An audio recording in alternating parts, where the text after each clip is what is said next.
ओम शांति। आज 29 मई 2023 के बाबा के अनमोल मधुर महावाक्य सुनेंगे। आज की बाबा की मुरली में बाबा हम बच्चों को बैज पर बता रहे हैं। बाबा कहे, बाबा ने ये मेडल्स तुम बच्चों के लिए बनाए हैं, तो बच्चों को इन मेडल्स का बहुत बहुत कदर होना चाहिए। विशाल बुद्धि बन दुरानदेशी होकर इन मेडल्स के ऊपर सबको समझाना है। इसमें बाप का परिचय भी आ जाता है, तो वर्षे का परिचय भी आ जाता है। इसीलिए बाबा कहे, बच्चे तुम्हें इन मेडल्स पर सबको बताना है और सबके अंदर इस गुह्य राज को स्पष्ट करना है। साथ ही साथ बाबा कहे, पुरुषार्थ भी करना है और 20 नाखून का जोर लगा करके पुरुषार्थ करो, ताकि बाप से पूरा पूरा हम वर्षा ले सके। तो सुनते हैं आज के बाबा के अनमोल मधुर महावाक्य। ओम शांति। मीठे बच्चे, 20 नाखूनों का जोर दे, पुरुषार्थ करो और बाप से पूरा वर्षा लो। धारणा कर दूसरों को कराओ। आज की मुरली से प्रश्न है, तुम बच्चों को किस बात का कदर हो तो बहुतों का कल्याण के निमित्त बन सकते हो। तुम बच्चों को किस बात का कदर हो तो बहुतों के कल्याण के निमित्त बन सकते हो। उत्तर, बाप ने जो इतने सुंदर सुंदर मेडल्स बैज बनवाए हैं, इनका तुम बच्चों को बहुत कदर होना चाहिए। ये बैज ही तुम्हारी सच्ची गीता है। इस पर तुम सृष्टि के आदि मध्य अंत का राज किसी को भी समझा सकते हो। तुम्हारे पास ये निशानी सदैव होनी चाहिए। बाबा ने बहुत ख्यालात से ये चीजें बनवाई है, इसकी बहुत महिमा निकलेगी। भविष्यवाणी भी साथ में कर दी बाबा ने कि अंत में ये बैजेस के द्वारा बहुत महिमा निकलेगी। आज की मुरली से पहले गीत है, माता ओ माता तू है जग की भाग्य विधाता। ओम शांति। अभी बच्चों ने गीत सुना क्योंकि सन्मुख बैठे हैं। यह भी जानते हो हम सबकी माता है जगत अम्बा, परंतु सारा जगत तो पहचान नहीं सकते हैं। भारत में ही जगत अम्बा का चित्र है और उसकी महिमा भी यहां है। विलायत आदि तरफ फिर शिव की जास्ती महिमा है, परमात्मा की जास्ती महिमा है, क्योंकि वह सबका फादर है। यहां फिर जगत अम्बा है। अब जगत अम्बा को भी जन्म किसने दिया? जरूर कहेंगे, जगत अम्बा को भी रचने वाला बेहद का बाप है। पीछे माता आई है। माता की कितनी महिमा है। हो तो तुम सब माताएं। उस समय यज्ञ के अंदर बहुत सारी माताएं थी, तो बाबा कहे, हो तो तुम सब माताएं वंदे मातरम कहते हैं। कन्याएं फिर माता बनती है, तो यह महिमा है जगत अम्बा की। तुम बच्चों को जगत अम्बा की बायोग्राफी का पूरा पता है। तुम जगत अम्बा के मंदिर में जाएंगे तो कहेंगे ये सब चैतन्य में बैठी है। बाबा कहे, जगत अम्बा के मंदिर में जाएंगे तो कहेंगे ये सब चैतन्य में बैठी है। विशेष बुधवार के दिन मम्मा की महिमा की जाती है।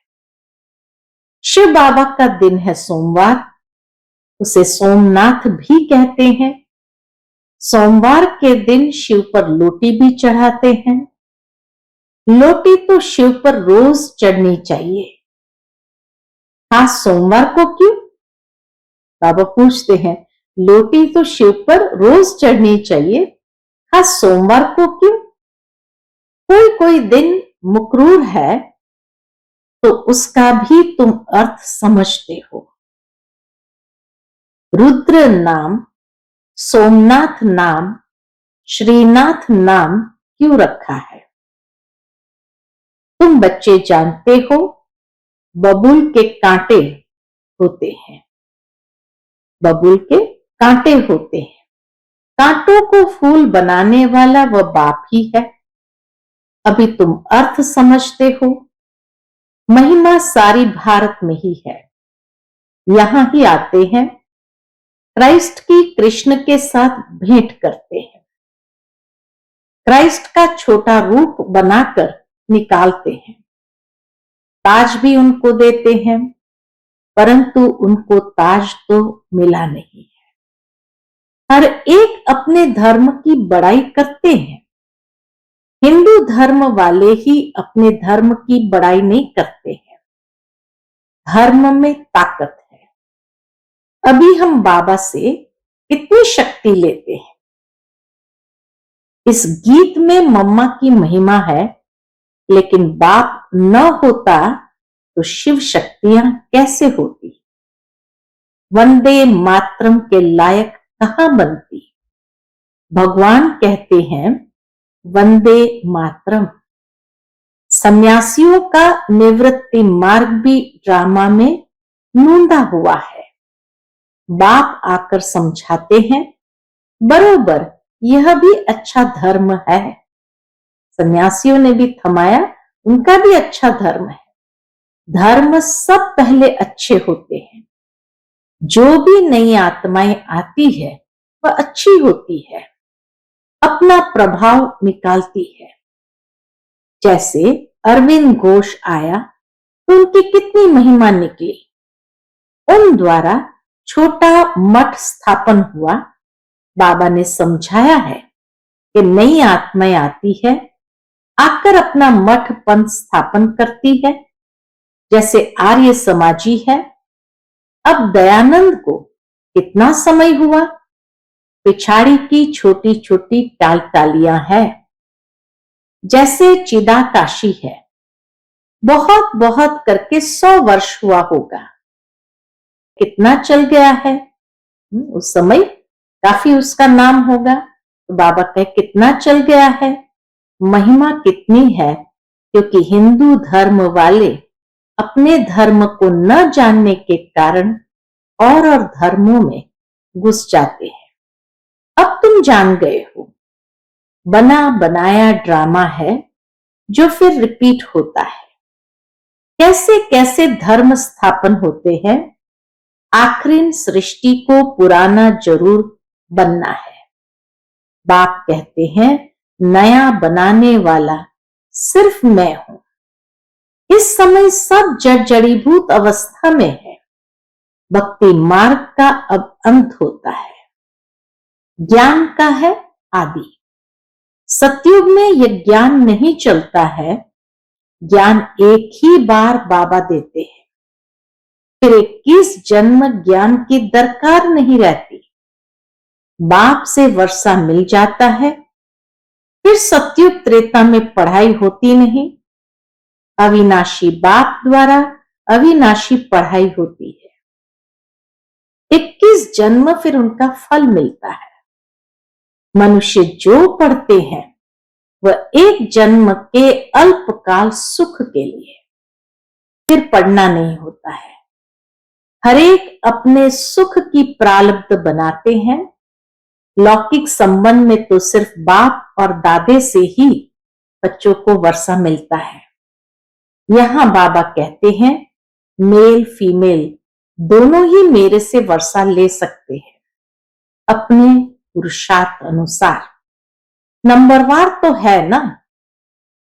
फिर उस दिन बाप दादा आज सभा में अपने बगीचे से भिन्न भिन्न फूलों की टोकरी भरकर ले आए। तो बाबा कहे अब देखो ये फूल है मम्मा। सितार भी सरस्वती को ही देते हैं ना। बाबा के लिए फिर ये गुलाब का फूल ठीक है। मम्मा को गुलाब के फूल के साथ भेंट की।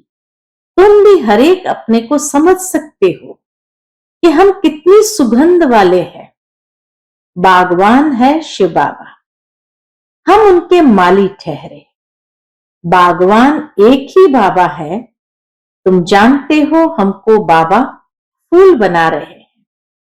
बलिहारी जगदम्बा की व जगत पिता की नहीं। बलिहारी सिर्फ जगदम्बा की व जगत पिता की नहीं, बलिहारी तो शिव बाबा की है। वह अगर नहीं होता तो इनकी महिमा कैसे होती। शिव बाबा की याद से ही इतना उच्च मर्तबा मिलता है। वह है ऊंचे ते ऊंच भगवान, रहते भी है परम धाम में। अच्छा, कहते हैं लक्ष्मी भगवती नारायण भगवान, वह भला कहां के रहने वाले हैं। यहां मनुष्य सृष्टि के रहने वाले हैं। उन्हों को ऐसा ऊंचा किसने बनाया। तुम अब बन रहे हो ना। सृष्टि का रचयिता तो बरोबर बाप ही है। भगवान भगवती सरनेम हो जाता है। जैसे बैरिस्टर से पढ़े हुए तो वह बैरिस्टर का सरनेम चलेगा। लक्ष्मी नारायण तो है महाराजा महारानी। पहले प्रिंस प्रिंसेस तो बनना ही है। तो मनुष्य सृष्टि में ऊंचे ते ऊंच लक्ष्मी नारायण ठहरे। श्री श्री 108 जगत गुरु, ये महिमा है किसकी। शिव बाबा की। 108 की माला बनती है, वह माला ऊंच ते ऊंच है। वह फिर विष्णु की माला गाई जाती है। रुद्रमाला भी है, फिर रुद्रमाला ही विष्णु की माला बनती है। गाया भी जाता है रुद्रमाला और भक्तमाला। उनका भी अर्थ कोई नहीं जानते हैं। भक्तमाला का भी पुस्तक है। रुद्रमाला की तो गीता है, रुद्रमाला की गीता है। तो बाप हर एक बात अच्छी रीति बैठकर समझाते हैं। चित्र भी बाबा ने बनवाए हैं, इसलिए समझाने लिए।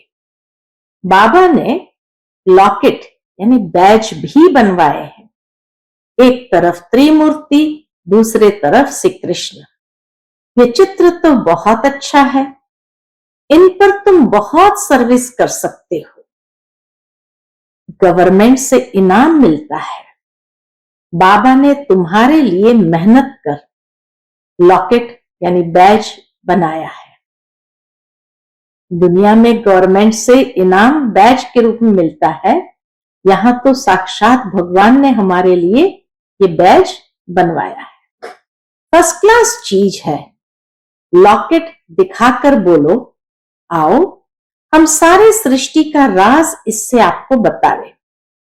हम तुमको त्रिकालदर्शी, त्रिलोकीनाथ, विश्व का मालिक बना सकते हैं। बुद्धि में आता है ना, इसमें नॉलेज बहुत अच्छी है। इनसे हम तुमको विश्व का आदि मध्य अंत का ज्ञान देते हैं। सतयुग में कौन राज्य करते हैं, त्रेता में कौन करते हैं। हम तुमको स्वदर्शन चक्रधारी बना देता हूं, जिससे तुम फिर चक्रवर्ती राजा बनेंगे। अभी बाबा फिर आकर ज्ञान का तीसरा दिव्य नेत्र देते हैं। बरोबर हम मूल वतन में बाबा के पास थे, यह बातें और कोई की बुद्धि में नहीं रह सकती। तुमको जो सिखाया जाता है सो नया, ये बातें कोई शास्त्र में नहीं मिलेगी। तो तुमको जो सिखाया जाता सो नया। बलवत गीता है, परंतु हम उसको भी उठाते नहीं तो कहते हैं गीता से तुम अपने मतलब की बातें उठाते हो।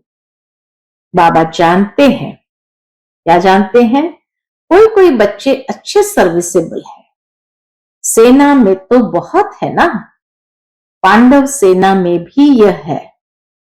बाप कहते हैं फलाना बच्चा बहुत अच्छा है, धारणा कर औरों को कराने वाला है।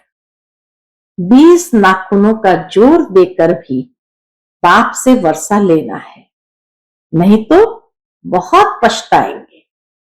तुम बच्चों के लिए तो खास ट्रिब्यूनल बैठेगी, अंत में खास ट्रिब्यूनल बैठेगी, साक्षात्कार कराएंगे।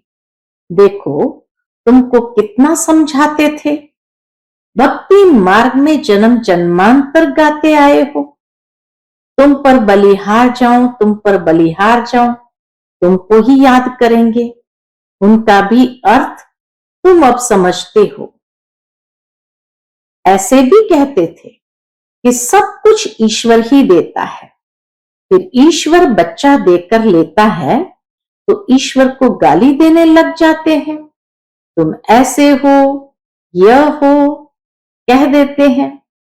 दुख भी तुम देने वाले हो, सुख देने वाले को दुख देने वाला कह देते हैं।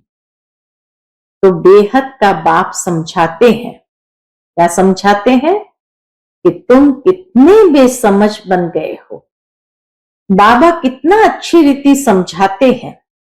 लॉकेट में बड़ी अच्छी नॉलेज है, सभी वेदों शास्त्रों का इसमें सार है, परंतु बच्चों को इतना महत्व लॉकेट का नहीं है। इतनी दुरानदेश विशाल बुद्धि नहीं है, इतनी दुरानदेश विशाल बुद्धि नहीं है। लॉकेट में त्रिमूर्ति है और नीचे में लिखा है गॉड फादरली बर्थ राइट। कहते भी है गॉड फादर परम पिता, फादर जरूर कहेंगे। फादर का अर्थ ही है हम उनके बच्चे हैं। फादर का अर्थ ही है हम उनके बच्चे हैं। भक्त भगवान के बच्चे हैं, ऐसे नहीं कि भक्त भगवान है। भगवान को ही भक्ति मार्ग में ले आते हैं। फिर भक्ति मार्ग वालों को भक्ति का फल कौन देगा? बाबा कहे फिर भक्ति मार्ग वालों को भक्ति का फल कौन देगा? परंतु सिवाय समझाने कोई समझ ना सके। लिटरेचर से भी कोई मुश्किल समझ सकते हैं, तुम लॉकेट से भी समझा सकते हो। यह है ऊंचे ते ऊंच गॉड फादर। हम तुमको गॉड फादर के जीवन का रहस्य बता सकते हैं। जो सभी का गॉड फादर है वह क्या कर्तव्य करते हैं जिस कारण उनको फादर कहा जाता है, गॉड फादर कहा जाता है। और फिर एडम ईव, आदम बीवी, ब्रह्मा सरस्वती को कहेंगे। गॉड फादर उन्हों द्वारा रचना रचते हैं। वह गॉड फादर है सभी आत्माओं का बाप। यह है प्रजापिता। हम आत्माएं हैं उनके अविनाशी बच्चे। फिर चक्र में आते हैं तो यह है प्रजापिता ब्रह्मा। उनको ग्रेट ग्रेट ग्रैंडफादर कहा जाता है। शिव को ग्रेट ग्रेट ग्रैंडफादर नहीं कहेंगे, शिव को सिर्फ फादर कहेंगे। वह है सब आत्माओं का बाप। मनुष्य सृष्टि का सीजरा बनेगा तो पहले पहले ब्रह्मा सरस्वती, फिर उनसे और वृद्धि होती जाती है। ऊंचते ऊंच परम पिता परमात्मा, उनसे देवी देवता धर्म की स्थापना होती है। फिर नंबरवार और धर्मों की स्थापना होती है। ब्रह्मा को हमेशा बूढ़ा दिखाएंगे, ग्रेट ग्रेट ग्रैंडफादर है ना। तुम बच्चे जानते हो शिव बाबा ने ब्रह्मा द्वारा हमें अपना बनाया है। अभी हम उनसे बेहद का वर्षा लेते हैं। दलाल को अपनी दलाली भी मेहनत से मिलती है। दलाल को अपनी दलाली भी मेहनत से मिलती है। गाते भी है सतगुरु मिला दलाल के रूप में। यह सब बातें बाप बैठ समझाते हैं तो बच्चों की बुद्धि में बैठ जाना चाहिए। तुम समझा सकते हो। क्या समझा सकते हो? हम इतने ब्रह्मा कुमार कुमारियां हैं, प्रजापिता ब्रह्मा का नाम मशहूर है, बाबा ने कार्ड भी बहुत अच्छे छपाए थे, उसमें सारी नॉलेज आ जाती है, बड़े ख्यालात से ये चीजें बनाई जाती है। एक एक बात के ऊपर बाबा कितना विचार सागर मंथन करते हैं। तो बाबा कहे बड़े ख्यालात से ये चीजें बनाई जाती है, परंतु इतना कदर नहीं है, बच्चों को इतना कदर नहीं है। मिलिट्री वालों को मेडल्स मिलते हैं, फिर यहां पहनते हैं ना, इशारा करके बाबा ने दिखाया कहां पहनते हैं। तुम्हारे पास तो एक ही मेडल है, उन्हों के पास तो भिन्न भिन्न मेडल्स में निशानियां होती है, यहां तुम्हारी एक ही निशानी है। कार्ड दिखाकर फिर वहां ही बैठ समझाना चाहिए। वह भी समय आएगा, तुम्हारे इन मेडल्स की, कार्ड की बहुत महिमा निकलेगी। बाबा तो बहुत अच्छी रीति समझाते रहते हैं। कोई कोई बच्चे पूछते हैं, बाबा योग कैसे लगाएं? लक्ष्य तो दिया हुआ है, वर्षा दादे से तुमको लेना है, लौकिक घर में तो सब वर्षा नहीं लेंगे, यहां तो सब हकदार हो। पहले देखो झाड़ के झाड़ आए, फिर उनसे कोई की टांग कट गई, कोई की बाहें कट गई। पहले तो पूरा पूरा झाड़ आए, पूरा पूरा परिवार के परिवार आए, फिर उसमें से कोई निकल गया, कोई रह गया। तो बाबा कहे कोई की टांग कट गई, कोई की बाह कट गई, बाकी ब्राह्मण बनने वाले अपना वर्षा ले रहे हैं। ऐसे नहीं कि झाड़ स्वर्ग में नहीं आएगा, आएंगे सब, परंतु जो अच्छी रीति पढ़ते हैं वह विजय माला में आएंगे। बाकी प्रजा में, हाँ प्रजा में भी जो शाहूकार बनना चाहे तो उसके लिए युक्ति मिल सकती है। प्रजा में भी बहुत शाहूकार बन सकते हैं, राजाओं से भी शाहूकारों के पास मिलकर बहुत रहती है। द्वापर से जब राजाओं को भी तंगी होती है तो फिर शाहूकारों से कर्जा लेते हैं। हाँ, राजाओं को भी जब तंगी होती है तो वो फिर शाहूकारों से कर्जा लेते हैं। अच्छा, मीठे मीठे सिकिलते बच्चों प्रति माता पिता बाप दादा का याद प्यार और गुड मॉर्निंग। रूहानी बाप की रूहानी बच्चों को नमस्ते। हम सभी रूहानी बच्चों की रूहानी माता पिता बाप दादा को याद प्यार, गुड मॉर्निंग और नमस्ते। नमस्ते, शुक्रिया बाबा, शुक्रिया। आज की मुरली से धारणा के लिए मुख्य सार है, पहली पॉइंट, बाबा हमको वर्षा देने आए हैं, तो 20 नाखूनों का जोर देकर भी बाप से पूरा वर्षा जरूर लेना है। दूसरी पॉइंट, शिव बाबा की याद से खुशबूदार फूल बनना और बनाना है। विशाल बुद्धि और दुरानदेशी बन लॉकेट पर अच्छी रीति सर्विस करनी है। आज का बाप दादा का मधुर वरदान हम बच्चों के प्रति है, अपने फीचर द्वारा अनेकों का फ्यूचर श्रेष्ठ बनाने वाले श्रेष्ठ सेवाधारी भव। अपने फीचर द्वारा अनेकों का फ्यूचर श्रेष्ठ बनाने वाले श्रेष्ठ सेवाधारी भव। बोलने की सेवा तो यथाशक्ति समय प्रमाण करते ही हो, लेकिन संगम युग का जो फ्यूचर फरिश्ता स्वरूप है वह आपके फीचर से दिखाई दे तब सहज सेवा कर सकते हो। जैसे जड़ चित्र फीचर्स द्वारा अंतिम जन्म तक सेवा कर रहे हैं, ऐसे आपके फीचर्स में सदा सुख की, शांति की, खुशी की झलक हो तो श्रेष्ठ सेवा कर सकेंगे। आपके फीचर्स को देखकर कैसी भी दुखी, अशांत, परेशान आत्मा अपना श्रेष्ठ फ्यूचर बना देगी। आपके फीचर्स को देखकर कैसी भी दुखी, अशांत, परेशान आत्मा अपना श्रेष्ठ फ्यूचर बना देगी। आज का स्लोगन है, भाग्य विधाता बाप को अपना सर्व संबंधी बना लो तो सर्व प्राप्तियों से संपन्न बन जाएंगे। भाग्य विधाता बाप को अपना सर्व संबंधी बना लो तो सर्व प्राप्तियों से संपन्न बन जाएंगे। अच्छा, ओम शांति।